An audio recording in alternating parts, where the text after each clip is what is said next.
చెప్తున్నమాట ఈ మాట. ఈ వేమన చెప్పే మాట వినురా వినరా అంటున్నాడు. వినండి. ఈ వేమన మంచి విషయాలు చెప్తున్నాడు. ఈ వేమన గారు ఏం చెప్తున్నాడు? మంచి విషయాలు చెప్తున్నాడు.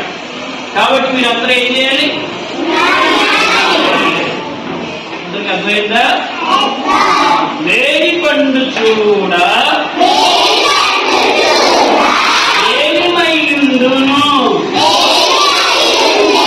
కొత్త విప్పి చూడ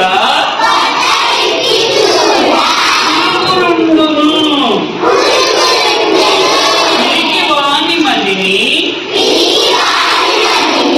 వెంక విలాగురా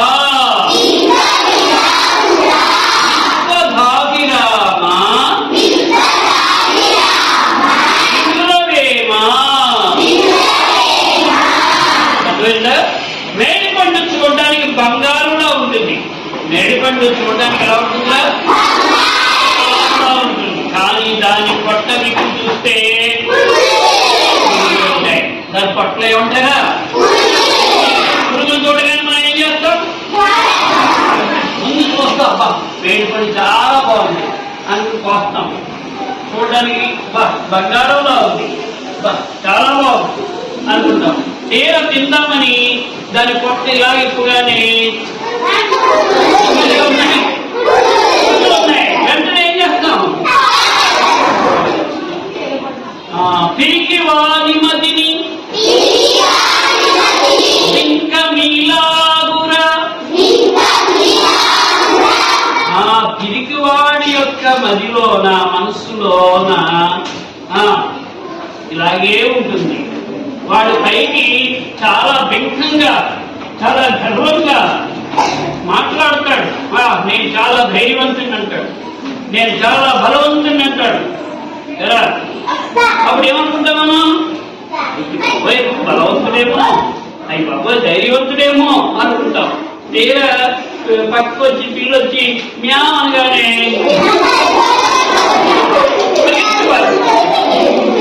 కదా.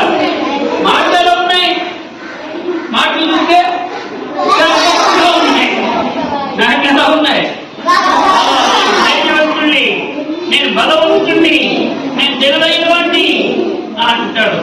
కానీ ఏదైనా వచ్చిన్నది వస్తే భయపడిపోయి పరిగెత్తి మారిపోతుంది. అర్థమైందా? ఈ పద్యాన్ని ఎవరు రాశారు? వేమన. ఈ పద్యాన్ని ఎవరు రాశారా? వేమన ఎవరికి చెప్తున్నాడు? వినురా వేమ, వేమన గారు చెప్పింది వినండి అని మనకు చెప్తున్నాడు. కాబట్టి కొంతమంది అలా పైకి దాంభికంగా ఉంటారు, కానీ లోపల పిరికివాడు. వాడు ఎలాంటి వాడు అని దీని భావం. అందరికి అర్థమైందా కదా? మీరు పిరికివాళ్ళ ఉంటారా? ధైర్యంగా ఉంటారా? ధైర్యంగా ఉండాలి. దేనికి మనం జడకూడదు, దేనికి